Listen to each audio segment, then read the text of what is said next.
TED Talk slow version.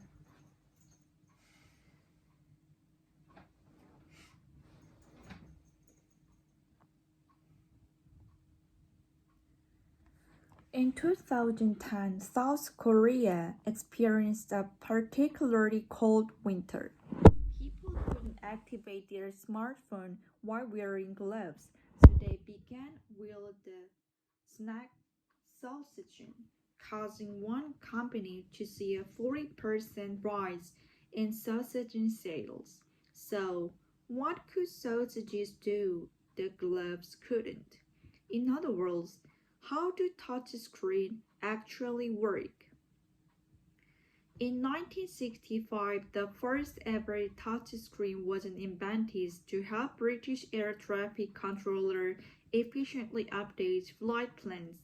However, the technology was too unwieldy and expensive for widespread use. Over the following decades, engineers further developed this technology and experiments with alternative kind of touchscreens. Soon, resistive touchscreen dominates the market, but then in 2007, Apple released the first iPhone.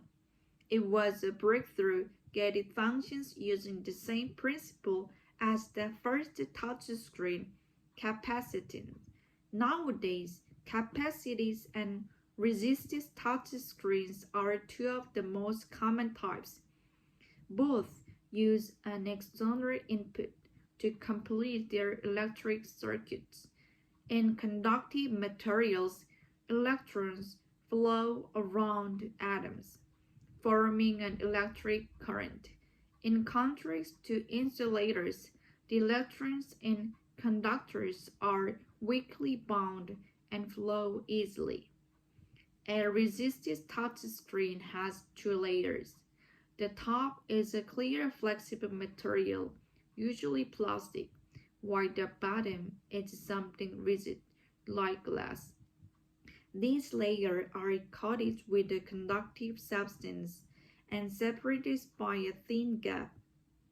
When something pushes harder enough, the layers connect, completing the electric circuit. This causes change in voltage that the machine's software reacts to. Resistive touchscreen can be a little bit unresponsive, but they're generally cheap and durable, so they favor for industrial or mass use. A vast majority of touchscreens produced in 2007 were resistive, but in the years following the iPhone's release, most became capacitive. Individual models vary, but smartphone touchscreen today typically consist of protective insulating glass exterior and an LCD screen at the bottom that produce the images you see. Between the glass exterior and the LCD screen are several sheets. One is lined with rows of a transparent conductive material that carry an alternating electric current. A thin insulating layer separates these conductive lines from others. They are arranged as columns, one on top of the other. The line form a grid. The points where they interact are called nodes. The phone battery draws electrons along the first layer of lines, and some electron accumulates at every node, creating a small electric field. These screens are called capacitive touchscreens because the nodes act like capacitors by storing charge.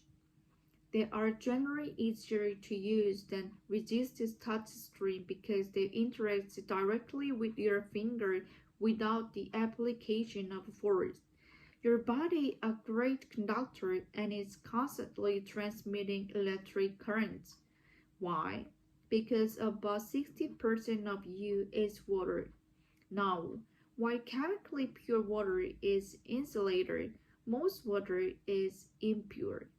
The water inside you is loaded with ions, atoms or molecules that have a net electrical charge.